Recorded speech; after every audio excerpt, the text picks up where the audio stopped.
Myscene's webisodes, episode 5, the finale.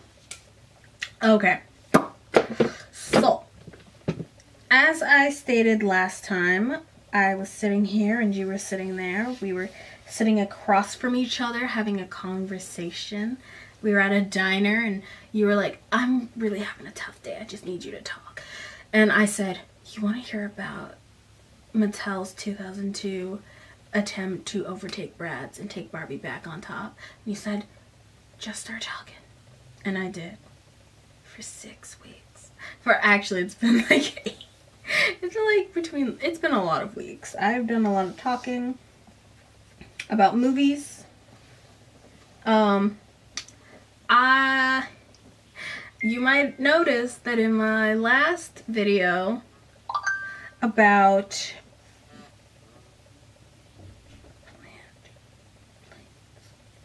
that's right. There were no video clips. And you might be thinking, oh, that's because you couldn't. No, it's because the last video before that, I got beaten in by big hit Mattel Entertainment as they knocked down not 1, not 2, not 3, but 8 versions of the same video. You win. You've broken me. I was you doing fair use and you broke me. Congratulations. You gotta go, bro. You cannot stay here. Holy. Oh, it's only making my chin redder. Looks like I just like chin fucked menace eye.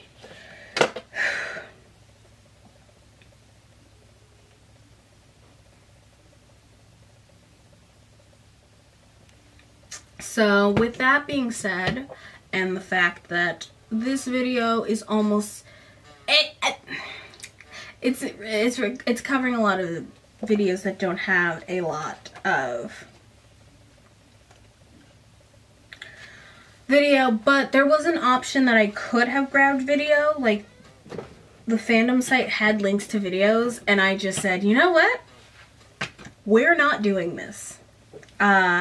I feel like my videos, no matter how small and inconsequential, has led to like a lot of the Myscene's media being inaccessible to other people who I wanted to watch it for content. And I feel like other people just wanted to like rewatch one of their favorite movies from their childhoods or something that was nostalgic to them for free without having to buy a decaying video form, and that felt fucked to me. So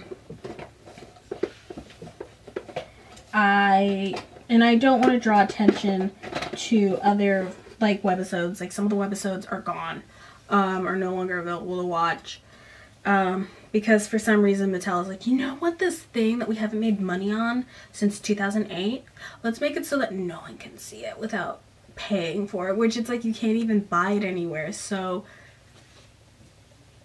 por qué? Por qué? Explain. For why. But yeah, I don't want to, you know, this is about like talking about like old media. This is about like media protection, not about just like media hoarding. I feel like this was already going to happen. I was already going to have this little chat with y'all before, but with HBO Max and Discovery kind of folding into one another and them taking down a whole bunch of media that wasn't making a lot of money and it just not being available anywhere, and it's like time to put the eye patch on again. I was a LimeWire kid. Like I'm a BitTorrent girl. I am not afraid to torrent. I'm not afraid to ARG some shit. But it was just like, really, really hard. It's really hard to torrent and, you know, risking the life of your computer. And my next series of videos, my next long-term series of videos that I want to cover about like the TV video media is I wanted to catch up on every teen drama, every notable teen drama I missed growing up, being kind of a sheltered child who watched a lot of cartoons, and then once they were old enough, exclusively watched YouTube. And I wanted to cover that, and I also wanted to cover some stuff that was now, and I wanted to like have a wheel full of titles, and so, you know, I wouldn't just like skip shit that I didn't think was important. I had to watch like everything. And then the HBO Max Discovery Plus merger thing happened, and one of the shows on that list, Generation, is like on the chopping block, and I wanted to watch that. I was like, I'm gonna watch it, I'm gonna get around to it, I'm gonna watch it for the series, I'm gonna talk about it, and you know, every day I would push it back. And then it was just like, bestie, you gotta watch it this week or it might not be back. It might not be here next week. So it's only one season, so it's just like 8 hours of my time. I can do that for a video and get it going quickly. Obviously there will be no footage of that because, again, I cannot have another set of my videos fucking blocked like that. That was demoralizing. I spent my entire weekend editing and re-editing that video. This is a lot of talk on the front end, and I'm so sorry. But yeah. Ooh! Yeah, let's talk about Myscenes. Megan, make sure you put a time code at the beginning before we get real deep into this to let people know when they can jump into this. So, Barbie's gone. Noli's gone. Brian's officially gone. Like, fucking Alice is essentially gone. There's like 2 timelines. Excuse me. There are like 2 timelines diverging here. We have the like American timeline where you get the new art style and, you know, you get less webisodes and they're like diverging in quality and it's like chibi shit. And then you get the other diverging one where it's like the that's like different new art style. Barbie's still here. They were like happening simultaneously, and like half the boys are still there. Everyone like looks vaguely similar, but it's all in Spanish.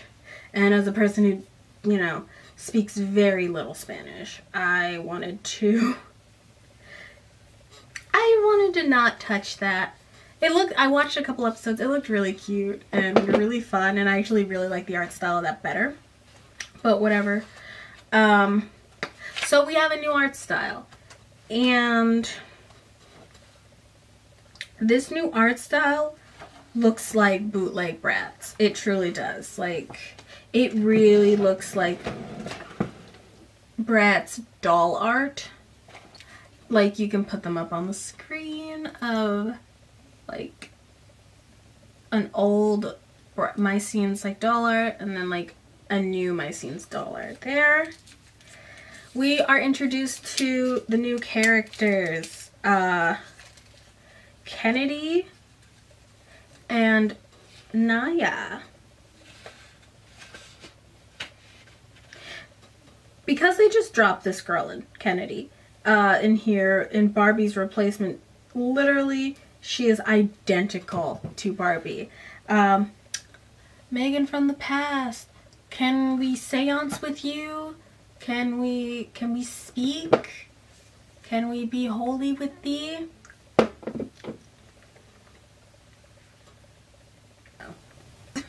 Barbie is cute but edgy. She is the best at planning parties and occasions out of all of her friends. She loves shopping with her best friends and chatting. She also loves her gadgets and technology. Barbie is a slim teenager with light tan skin, long blonde hair, and light blue eyes. She's best friends with Madison, Chelsea, Noli, Delancey, and Kenzie. Barbie had a romantic relationship with River. Barbie and River were featured as couples in many webisodes, movies, and doll lines. The relationship was a central plot of Jammin' in Jamaica. They celebrated their first anniversary in Primer Aniversario, again one of the Spanish language webisodes. But why? She's a Libra. But why? A Libra. Libra party. She likes the spa. She likes yoga. She likes chatting with cuties. Her fave drink is an iced coffee. Her fave garbage is a cell phone.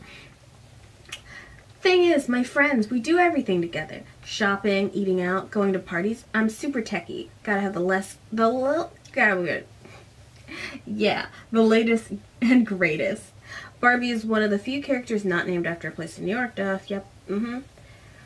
Okay, Barbie has a white Yorkshire Terrier called Yorkie, which was very integral to me because I also named things Yorkie.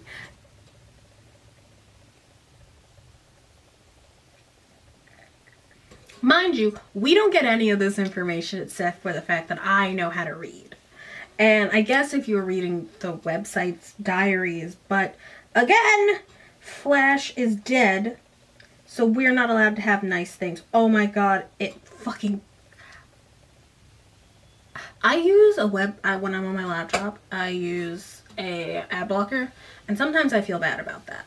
And then I get trapped in a cycle of just trying to load the same website because I keep getting bapped in the face with goddamn pop-up ads. And I'm like, no, you're correct. People should just be paid what they're worth. Oh my god. Okay. Kennedy met Barbie and her friends at a party one night. Barbie and her group were there to have one last night of fun before Barbie and her family moved all the way out to California due to a job transfer of some kind. At the party, they see who they assumed would be Barbie dancing and accidentally bumping into someone, but it turns out it was Kennedy and not Barbie. Kennedy was mistaken for Barbie because they look identical. Kennedy became friends instantly with everyone, and because she knows a rock star, Kennedy and the rock star went to school together at one point. Kennedy and her new friends go to his concert, which Barbie was sad to miss, but they told her all about it because they never wanted to stop being friends with Barbie. Stupid. After Barbie moved to California, Kennedy came to New York and now lives in Gramercy Park with her parents. She has a pet dog named Yorkie, a white Yorkshire Terrier. Kennedy takes Yorkie for walks at the park and she drives a convertible. Kennedy is friends with Madison, Chelsea, Naya, and Delancey. Physical appearance. This is the important part. Kennedy is a very slender teenage girl with light tan skin. She has long, wavy blonde hair and blue eyes. Kennedy likes to take risks with her fashion style, which she describes as girly glam and bold, beautiful, and totally outrageous. Her favorite places to shop are boutiques that are local to her. She looks like she could be Barbie's twins because they are completely identical in appearance. Kennedy is interested in planning parties and activities with her friends, much like Barbie, because she doesn't go anywhere without her friends because she enjoys spending time with them and getting them gifts. She is a loyal friend, and her friends consider her to be helpful, friendly, and fun. Literally, Barbie and just copy and paste on her face personality onto a new bitch. Other than trademark, I don't know why Mattel was like, we need a new Barbie. We need Barbie plus. But yeah, the literal only difference in physical appearance between Barbie and Kennedy is the fact that Kennedy has wavy hair and Barbie has straight hair. And that's literally like white people civil war. If they didn't have skin color, they'd be fighting over each other's hair. Like, so in those list of characters, you might be like, who was Nia? Who was Naya? Naya is Latina American. She's Mexican, but she's from Miami, which feels like they took an amalgamation of Hispanic-ish stereotypes. But again, like I said in the last episode, not my pig, not my farm. But I can admit that in case other people want to be like, hey, this feels weird, I support you. Because, like, that feels a little like, you know, feels so Spanish in Puerto Rico. So Naya is like a lady DJ. Think Paris Hilton. She is Latina American, Mexican who grew up in Miami. I can't help but notice that the packaging design looks so much like the 2D Bratz art, and it's really pretty, but it's not the same as the original long fashion design style dolls.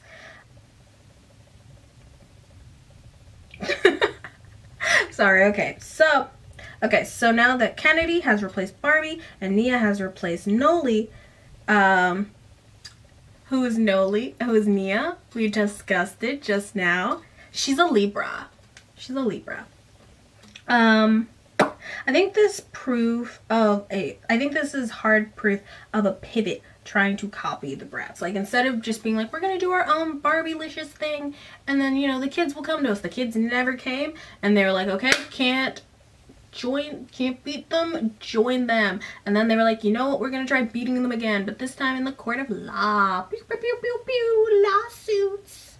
Lawsuits again. Did you know that Mattel owned the Bratz IP for like 2.6 seconds in 2010, I believe? You can check out Forever Bratz's video on it, the one where I got the ghetto, the Flavor Dolls info. Again, link in the description. Bow, Megan, you got one job. Put the link in the description, and if I don't, I apologize.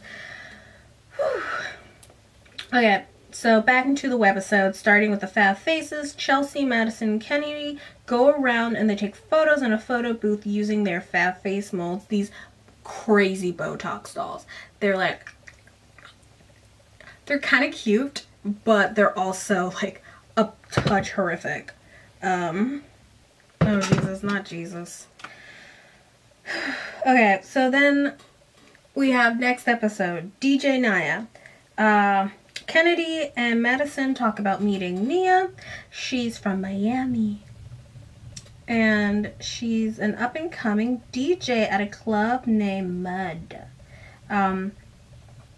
We have the first episode with the new art style, the new art style drop. It puts me in the mind of both like Happily Ever After dolls and like Monster, okay, so like Happily Ever After High specifically, and 2006 Polly Pocket art.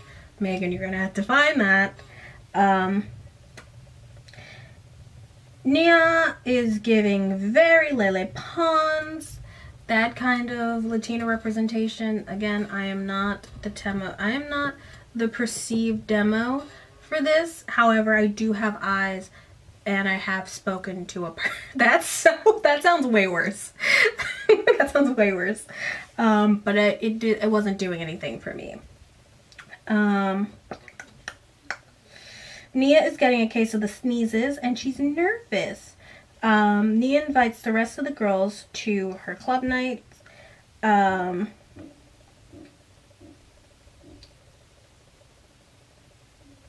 This is Nia's one-shot Hamilton joke.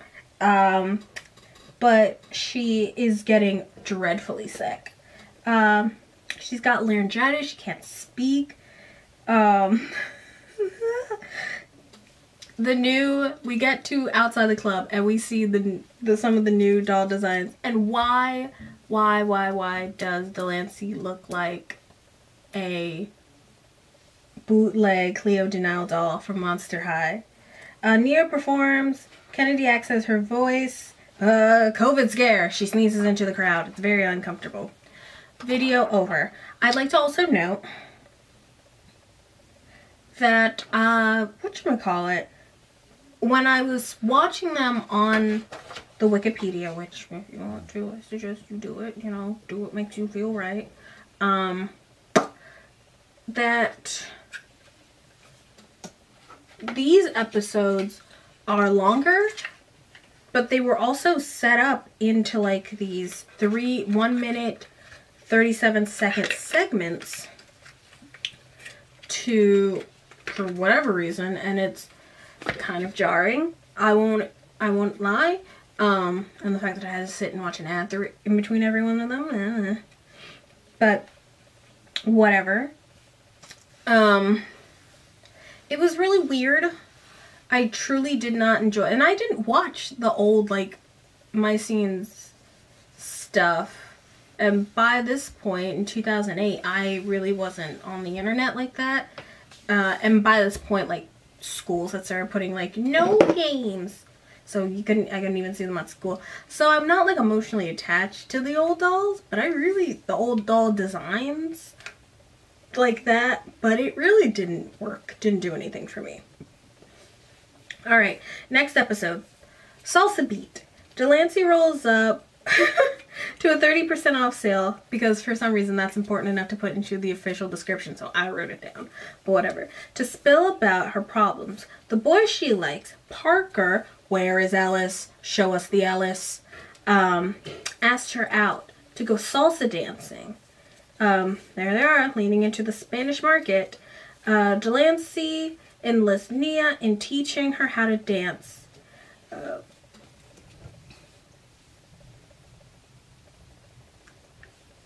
Like, Delancey needs to know how to dance. Spontaneous combustion dance montage, please. This is very gay. I wish I could show you the clips, but it's very gay. They're just, like, so close and they're looking at each other. It's very gay. It's so gay. We stand. Chelsea makes the salsa dress. Nia and Chelsea will be there to help and be there in secret. To offer support.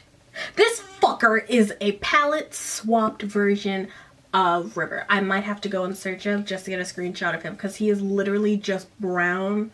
Like, River is dark brown color palette. He is light brown color palette. Palette swapped River with the same chin patch that he should have. And then still, where's Ellis? Where's Ellis? Dun dun dun dun dun. Brown. Where's Ellis? So it's time for the dancing, and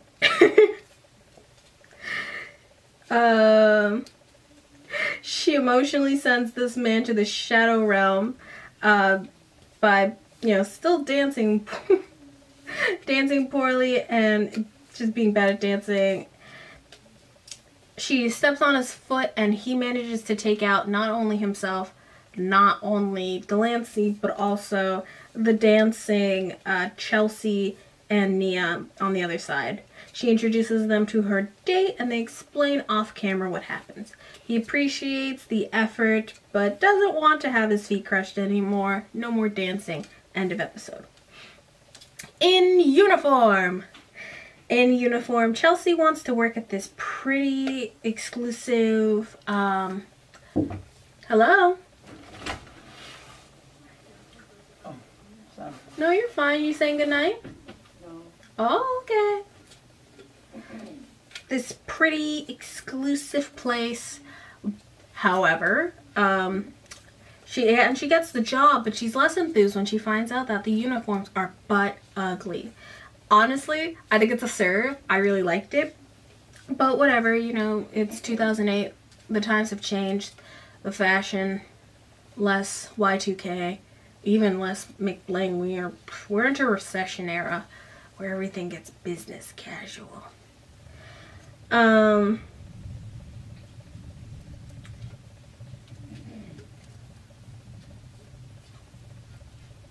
She wears the ugly outfit on the first day, and then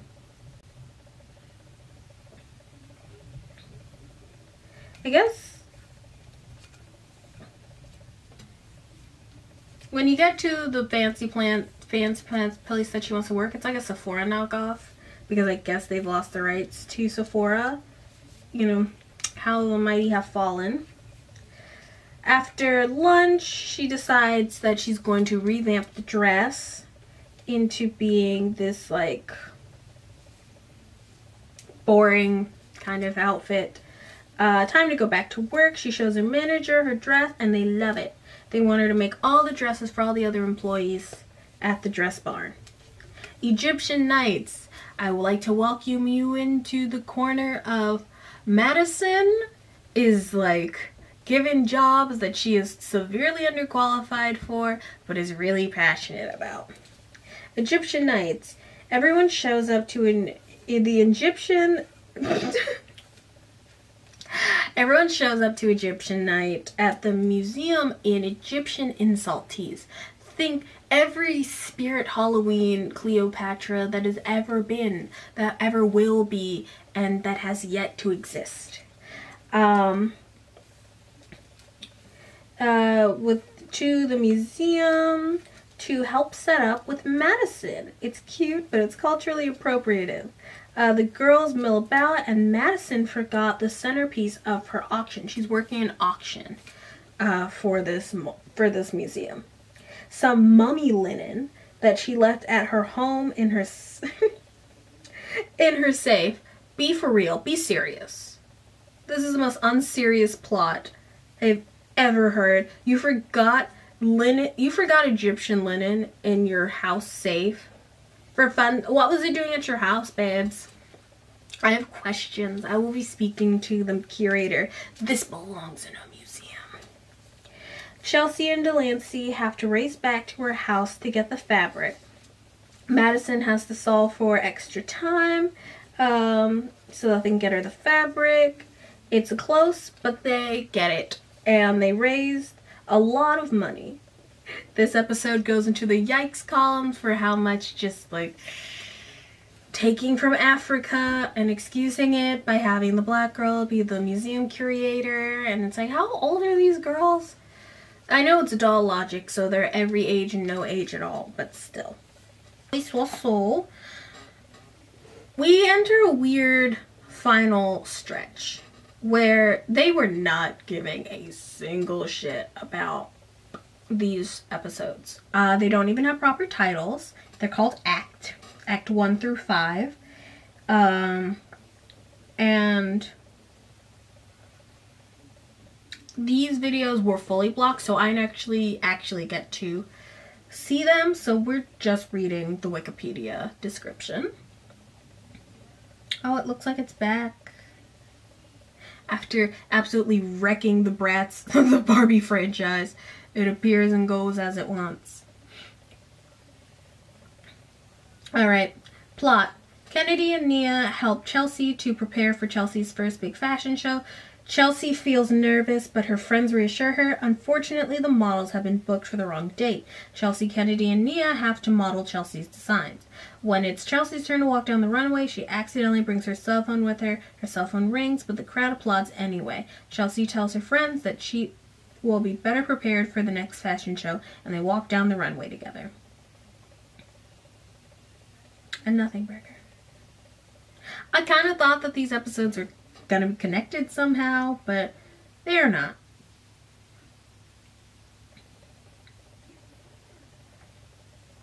Oh my god, the K-poppies are going hard. New Jeans is one of the trending new fandoms. Wikis being set up. Act 2.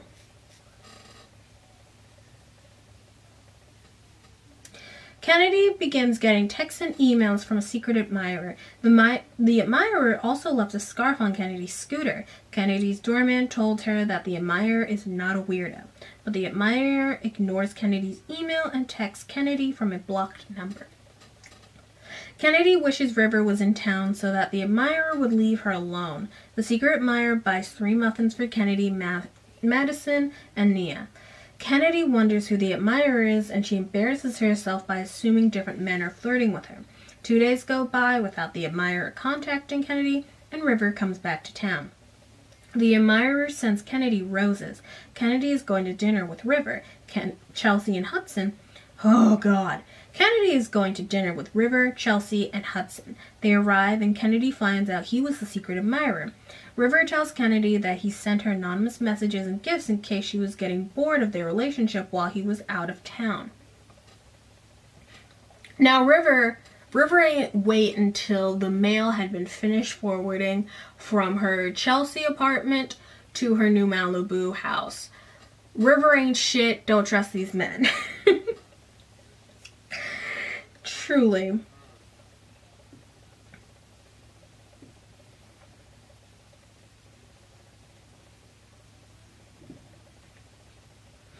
Oh my god, I'm looking at screenshots from these episodes, and River seems like a concerning type of man. Like, he'd be the type of guy who'd show up to, like, whatever the, like, rich people equivalent of a football game after he has since graduated, just to be around the youths and relive his college days. Like, why does your hair look like that? Why is your shirt, why is your chest so buck? Act 3. Nia enters a video blog contest to make a reality show about her best friends. Madison, Delancey, and Chelsea don't want to be filmed because they feel self-conscious. Nia films Kennedy, but Kennedy is awkward. While Nia is filming Delancey on a treadmill, Delancey falls off. Chelsea's using a sewing machine for Nia's video blog, but she accidentally stitches a design to the sleeve of her dress. The girls complain about their experience being filmed by Nia. Nia tells them that she came first place. The girls complain about their experience being filmed by Nia. Nia tells them that she came first place in the contest. For her prize, she gets to do a weekly video blog on a way cool website. Nia's friends stop her from filming them. My note is Nia is the annoying vlogger friend who doesn't know the first rule. Don't embarrass your IRL friends. If they don't condone it, don't do it. Never make your friends look stupid. I live and die by that rule when I film with my friends. Never let your friends look stupid on the internet, because when the internet clout passes and all of that, who are you going to have left besides the people who liked you before you were hot shit on the interwebs? They all look like goddamn housewives. I'm looking at these screenshots. She looks like a goddamn MILF housewife. I'm like slowly filling with bloat. It just says read wiki. I don't even have anything witty to say. Act 4. Chelsea lets Kennedy sleep over for a few days while Chelsea's room is being painted. River helps Kennedy move her vanity table into Chelsea's room. Kennedy says the vanity is the only place Yorkie will sleep. Yorkie and Churro don't get along. Chelsea complains to Madison about how much room Kennedy's belongings are taking up. Kennedy borrows Chelsea's clothes without asking. Yorkie makes a mess in Chelsea's room. And too many C sounds. Kennedy complains about the food in the fridge because Chelsea is only eating vegan food that month. Kennedy and Chelsea bicker, and Chelsea steps in Yorkie's poop. Kennedy almost cleans it up with one of Chelsea's dresses. Kennedy complains to Madison about Chelsea. Chelsea complains to Nia. Nia says Chelsea and Kennedy need to talk to each other. Kennedy and Chelsea apologize to one another and agree to make compromises. When Kennedy is going home, Chelsea says she will miss her, and they say that they would like to be roommates one day.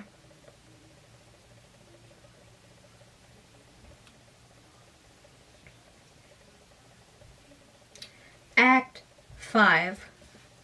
The last one.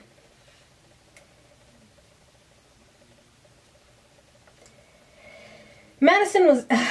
And we have another contender for the Madison keeps getting put into situations that she is truly not prepared for. Madison was asked to plan a big gala benefit for the Fifth Avenue Concert Hall, but she turned it down because it sounded like too much work. She would rather hang out with Kennedy and Chelsea. Kennedy's meeting with River for a late dinner before he leaves town for 2 weeks, and Chelsea has to sew a dozen dresses. Madison asks Nia and Delancey if they want to hang out, but Nia has to edit her video blog, and Delancey is going to exercise. Madison's friends are too busy to hang out with her, so she decides to be the official planner for the gala. Madison invites her friends and puts them at the top of her guest list. Madison thanks her friends for being too busy because she enjoyed planning the gala. She tells her friends that she wants to relax, go out to eat, and go shopping, and her friends are finally available to hang out. And that's it. That's all she wrote. I don't know. I feel like they could have done something different. They could have done something bigger. I know at that point the budget was probably 2, but it just was so anticlimactic from a series that was like kind of like not big and boisterous. It was quite small in scope, but it was fun. It was like of the time, it was with it. And I guess it was all of those things, but as that big move goes from children's entertainment being TV and dolls to children's entertainment being like flash animation, quick to produce, on the fly kind of stuff, you know, big flash animation, cheaply produced stuff, it just didn't age well. And I don't have the nostalgia for it, because it's not even like, oh, CGI, because those first episodes were not hand animated. They were moving clunky as hell. But they had like character and quirk to them. And this is like too smooth and too perfect, too market tested to be the cutest little girl thing that ever did little girl. You know, it's frustrating. So, this is the last available webisode in English. Obviously, like I said at the beginning, there's the diverting timeline between the Spanish edits and the English edits, but you know, it's tea, it's whatever. I noted that these were a lot longer and had more blatant structure as far as it being like womp with, you know, you'd get YouTube video 1 that was like the rising action, and then there'd be 3, it'd be the middle bit, and then we'd end it with the like climax and the falling action in the 3rd video. It's less cool of an art style, and it's just more cutesy stuff. It's like, you know, it's trying a little too hard. I had to go look up who Parker was. Parker's just some guy. I went and looked him up. Just some dude. Like, and again, he's truly just a palette swap of what River used to look like. And it's like, where did Alice go? And even though Alice's doll was never, like, discontinued, those second round of doll infomercials, devoid of really any of the boys except for Hudson. You never see Sutton. And it's not like they didn't have the, like, doll animated in the Spanish ones. All of them are in the Spanish ones. But, whatever, Where's Alice? Alice was just inconvenient for the story they wanted to tell that day. Checking the wiki, he wasn't discontinued, just not who they wanted to use for that story. And as a last question, should I cover the Spanish ones? Should I, like, commission a Spanish-speaking friend to be like, hey, can you, like, tell me what the plot of this is, please? That is really fucking dumb. If anyone knows where I can get translated versions of the Spanish cartoons, that'll also be great, because I really think they're cute, and they have like a lot more stories, and they like hit all the holidays, and like all the doll lines like come out, like they were really hitting that Spanish market hard. And I stand, because they're really cute, and there's like plot there that I'm fully missing, that like the wiki references that I have no frame of reference for, but whatever. Yeah, let me know in the comments. So that's the end of our Myscene series. Something I just wanted to do where I was like, oh, I'm just gonna cover the 3 movies. I've seen 2 of them. I haven't seen the 3rd, so let's just go into it. And then here we are. Here we are. I really enjoy it though. This is fun.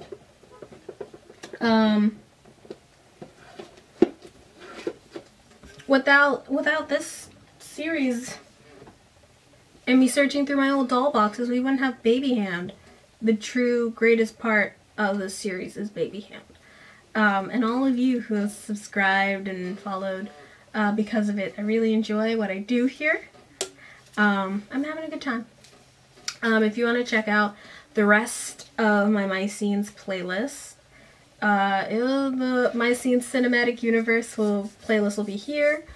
You know what? I'm gonna put whatever my most recent click video is here, just for funsies, just to fuck around with the girls a little bit, give them a little taste of what they want. Just a little bit. Yeah, that's all. I have an end card. Y'all have a good day. Bye.